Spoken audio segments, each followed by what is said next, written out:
Hello everyone, good morning to all of you और स्वागत है आपका आनंद परमार क्लासेस पर। आज हम डिस्कस करेंगे 6 मई से रिलेटेड करंट अफेयर्स के बारे में और उनसे बनने वाले महत्वपूर्ण फैक्ट के बारे में। इसी के साथ देख लेते हैं हमारे कल के जो क्वेश्चंस थे उनका एक बार रिवीजन कर लेते हैं। तो हमारा पहला प्रश्न था, विश्व प्रेस स्वतंत्रता दिवस कब मनाया गया? तो 3 मई को मनाया गया विश्व प्रेस स्वतंत्रता सूचकांक दिवस।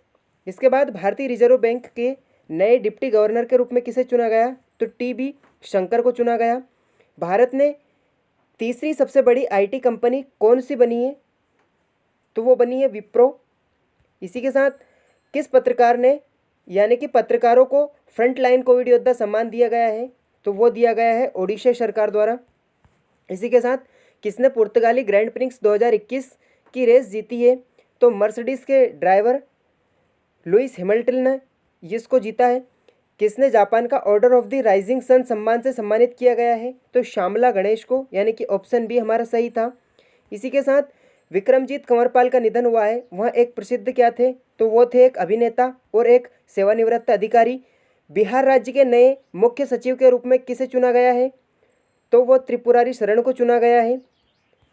इसके अलावा किसने भारत के अमेरिकी दूतावास में चार्टर्ड अफेयर्स के रूप में किसे नियुक्त किया गया है? तो वो चुना गया है डेनियल स्मिथ को, यानी कि ऑप्शन सी डेनियल स्मिथ को। इसी के साथ विश्व अस्थमा दिवस देख लेते हैं आज का हमारा मोटिवेशनल कोट कि जब टूटने लगे हौसले तो याद रखना, बिना मेहनत के हासिल तक तो ताज नहीं होते। ढूंढ लेना अंधेरे में ही मंजिलें अपनी, क्योंकि जुगनू कभी रोशनी के मोहताज नहीं होते। जुगनू कभी रोशनी के मोहताज नहीं होते। ठीक है, तो आपको अकेले ही चलना है और आपको अकेले ही करके बताना है। इसी के साथ पॉजिटिव सोच के साथ हम आज का हमारा सेशन स्टार्ट करते हैं और देखते हैं हमारा पहला प्रश्न आज का कि विश्व अस्थमा दिवस कब मनाया गया? ऑप्शन आपके सामने दिए हुए हैं, इसका राइट आंसर लगाना है आपको। विश्व अस्थमा दिवस कब मनाया गया? ऑप्शन हमारा बी हो जाएगा, यानी कि 4 मई को। 4 मई को विश्व अस्थमा दिवस मनाया गया। ठीक है, अब अस्थमा दिवस मनाया गया तो हम उससे रिलेटेड बातें जान लेंगे, जैसे कि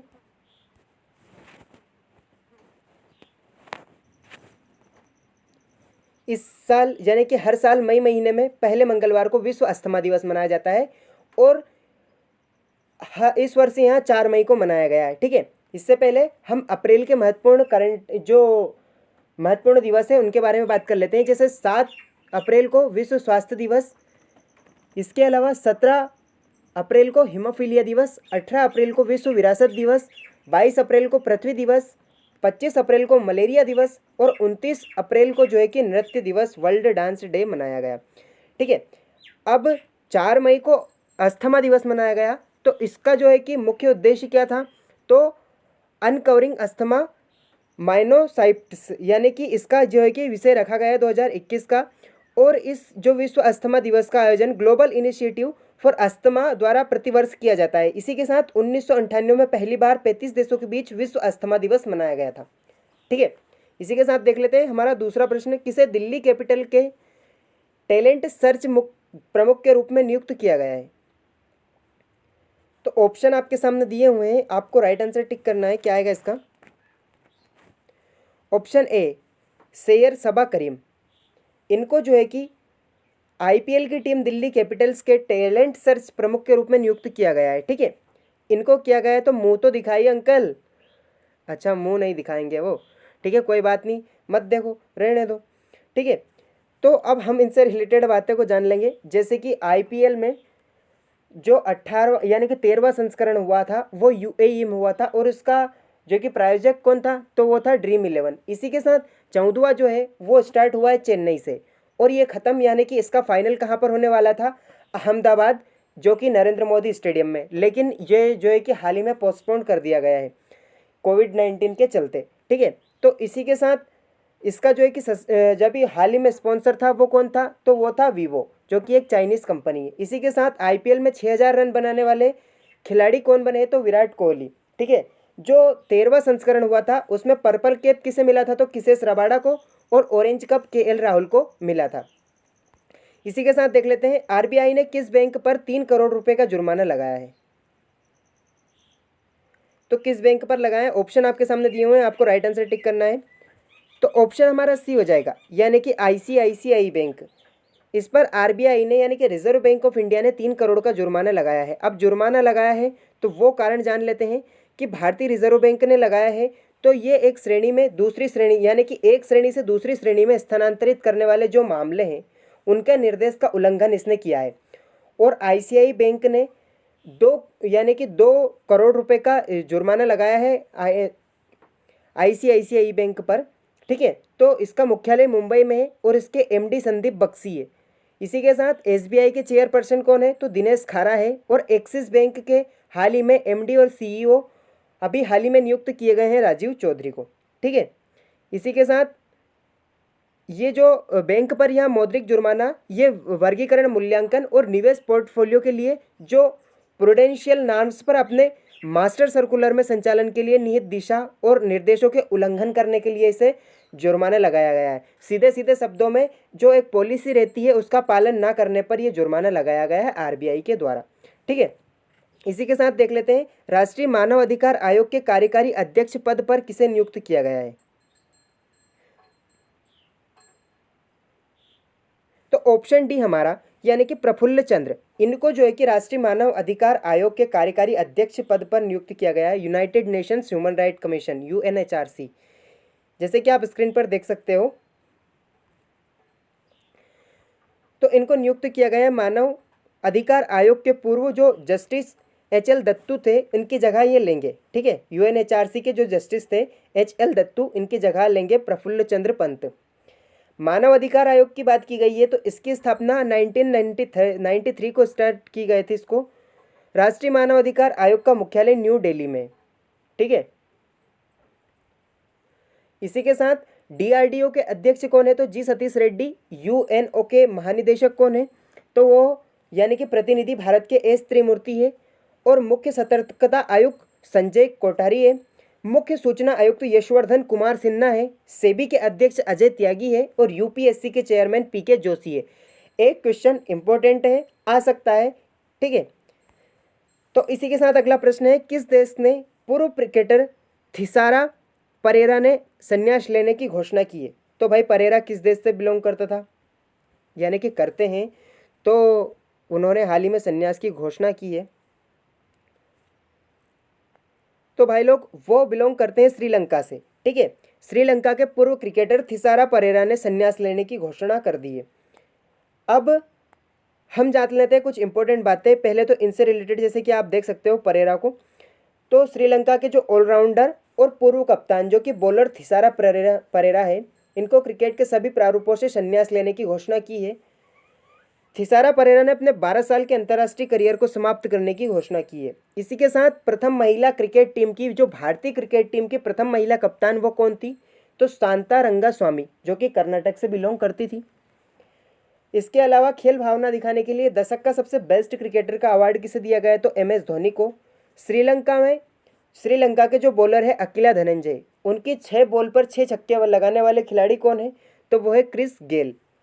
ठीक है, क्रिकेट के महिलाओं में सभी अवार्ड किसे दिए गए हैं? तो एलिसा पेरी, और ये बिलोंग करती है ऑस्ट्रेलिया से। इंपॉर्टेंट बातें हैं, तो श्रीलंका के ऑलराउंडर कप्तान जो कि बॉलर थिसारा परेरा, उन्होंने क्रिकेट के सभी प्रारूपों से संन्यास लेने की घोषणा की है। इसी के साथ देख लेते हैं हमारा अगला प्रश्न है, किस राज्य की पहली महिला IAS अधिकारी पारुल देवी दास का निधन हुआ है? तो ये कहाँ से बिलोंग करती है? ऑप्शन हमारा बी राइट हो जाएगा, यानी कि आसाम। आसाम राज्य की पहली महिला IAS तो अन्ना चांडी है और IPS किरण बेदी है, लेकिन जो आसाम राज्य है उसकी पहली महिला IAS अधिकारी पारुल देवी दास का निधन हुआ है। ठीक है, तो इनसे रिलेटेड बातें जान लेंगे, फिर हम केरल से संबंधित बातें करेंगे, जैसे कि आप देख सकते हो इनको स्क्रीन पर। तो असम राज्य की पहली महिला थी पारुल देवी दास, जिनका निधन हुआ है। IAS थी कि पारुल देवी अमरदास यानी कि देवी दास असम के मुख्य सचिव नाभा कुमार दास की बहन थी, जैसे कि आप जानते हो इनको, नाभा कुमार दास को। ठीक है, असम मेघालय केडर की IAS अधिकारी थी और IAS अधिकारी पारुल देवी दास असम के पूर्व कैबिनेट मंत्री जो रामनाथ दास की बेटी थी। याद रखना बात को। आसाम में एक DSP बनाया गया अभी हिमा दास को। हिमा दास लगभग उम्र उनकी 21 ईयर है, लेकिन इंटरनेशनल लेवल पर उन्होंने 6 गोल्ड मेडल जीते हैं। तो इस हिसाब से यानी कि बहुत काबिल तारीफ की काम किया है उन्होंने, इसलिए उनको डीएसपी बना दिया गया हिमा दास को। ठीक है, कुछ तो सीखना चाहिए 21 ईयर।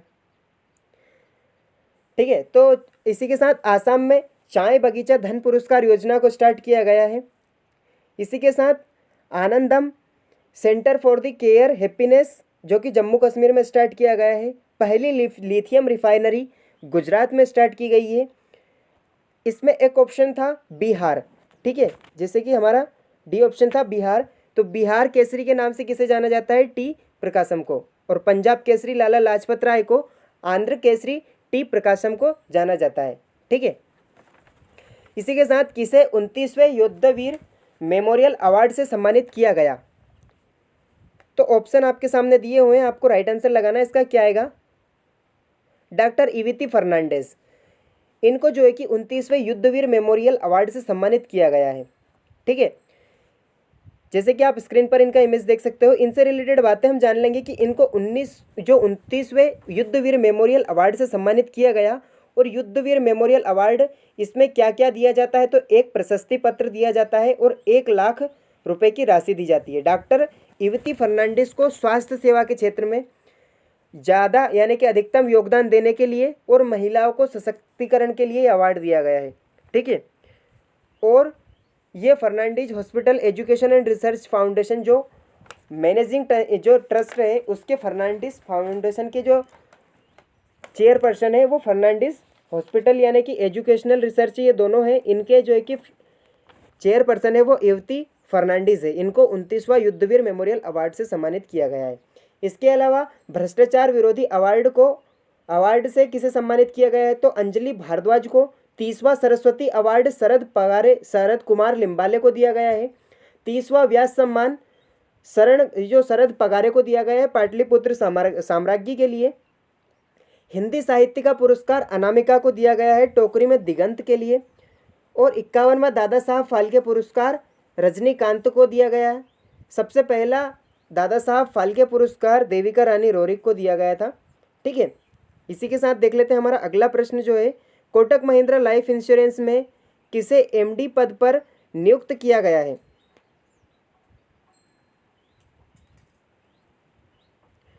तो जो महेश बाला सुब्रमण्यम यानी कि ऑप्शन सी हमारा महेश बाला सुब्रमण्यम को कोटक महिंद्रा लाइफ इंश्योरेंस के नए एमडी पद पर नियुक्त किया गया है। जैसे कि आप स्क्रीन पर देख सकते हो, Kotak Mahindra life insurance company के एमडी के पद पर इनको नियुक्त किया है। और ये जो Kotak Mahindra life insurance company है इसकी स्थापना 2001 में की गई है। इसके जो चेयरपर्सन है वो कोटक महिंद्रा है। और ये जो बाला सुब्रमण्यम है ये मुरलीधरन की जगह लेंगे। ठीक है, यानी कि प्रबंध निदेशक बनाया गया है। इसके अलावा महेश बाबा सुब्रमण्यम जो है इनको कोटक महिंद्रा के लाइफ इंश्योरेंस जो कंपनी लिमिटेड है इसके एमडी पद पर नियुक्त किया है।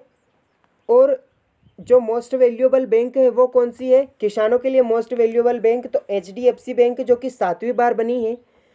इसके अलावा संपर्क रहित रुपए कार्ड लॉन्च करने वाला बैंक यूनियन बैंक है।